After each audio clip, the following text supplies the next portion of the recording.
नमस्कार। कभी कभी ऐसा लगता है ना कि जिंदगी बस एक ही जगह पर अटक गई है। हर दिन बिल्कुल एक जैसा, और आगे क्या करना है कुछ समझ नहीं आता। आज हम जोखिम यानी रिस्क लेने की कला को समझने की कोशिश करेंगे और देखेंगे कि ये कैसे किसी की भी जिंदगी को पूरी तरह से बदल सकती है। तो आज का ये जो पूरा लेखा जोखा है वो रिचर्ड हैरिस की किताब द आर्ट ऑफ रिस्क पर आधारित है। और हम इसे एक इंसान के बदलाव की कहानी से समझेंगे कि वो इस अटके हुए एहसास से बाहर कैसे निकला। तो चलिए मिलते हैं शुभम से। अब देखिए, बाहर से देखने पर तो शुभम की जिंदगी में सब कुछ सही था। एक अच्छी नौकरी थी, एक सेट लाइफ थी, पर अंदर ही अंदर उसे लगता था जैसे उसकी जिंदगी एक ही ढर्रे पे चल रही है। एक ऐसा लूप जो कभी खत्म ही नहीं होगा। मतलब उसका पूरा हफ्ता एकदम प्रिडिक्टेबल था। ऑफिस जाओ, घर आओ, और वीकेंड पर वही सब कुछ जो हमेशा से होता आया है। हाँ, ये कंफर्ट जोन जरूर था, पर अब ये एक ऐसा कंफर्ट जोन बन चुका था जिसमें उसे घुटन होने लगी थी। हर एक दिन पिछले दिन की कॉपी जैसा था। इस रूटीन की वजह से उसे बहुत ज्यादा मोनोटनी, मतलब एक रास्ता महसूस हो रही थी। वो एकदम खोया हुआ और अनइंस्पायर्ड फील कर रहा था। ऐसा लग रहा था मानो जिंदगी बस चल रही है, पर जा कहीं नहीं रही।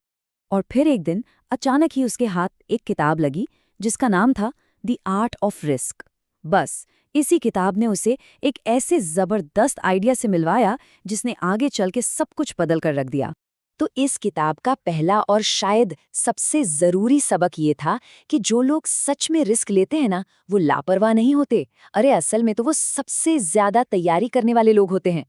लापरवाह होने और तैयारी के साथ रिस्क लेने के बीच का ये जो छोटा सा फर्क था, इसने शुभम को अपने डरों के बारे में दोबारा सोचने पर मजबूर कर दिया।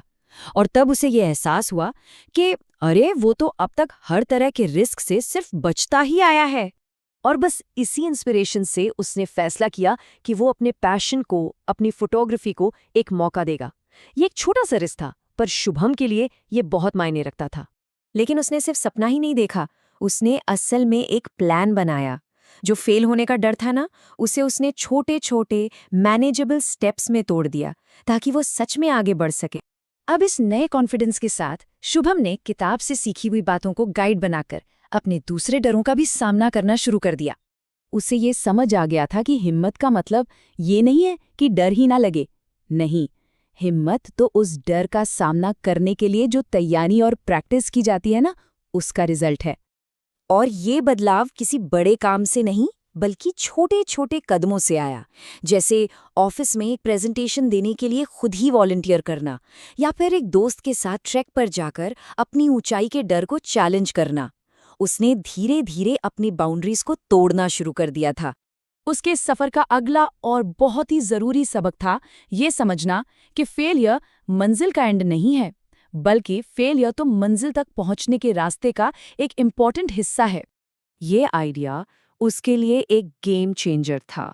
किताब की इस सीख ने उसे अपनी नाकामियों से छिपने के बजाय उनका सामना करने और उनसे कुछ सीखने के लिए हिम्मत दी।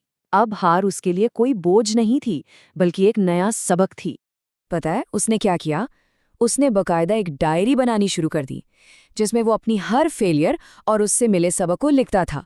इससे क्या हुआ कि उसकी हर एक गलती भविष्य में बेहतर बनने का एक टूल बन गई। शुभम की जर्नी में एक और बड़ा मोड़ तब आया जब उसे ये समझ आया कि ग्रोथ का सफर अकेले तय नहीं किया जा सकता। किताब में भी इस बात पर बहुत जोर दिया गया था कि हर रिस्क लेने वाले इंसान के पीछे एक मजबूत कम्युनिटी होती है, एक ऐसा सपोर्ट सिस्टम जो उसे गिरने पर उठाए और आगे बढ़ने के लिए इंस्पायर करे।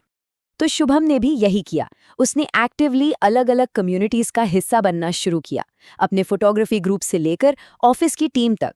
और वहां उसने दूसरों के एक्सपीरियंसेस से बहुत कुछ सीखा।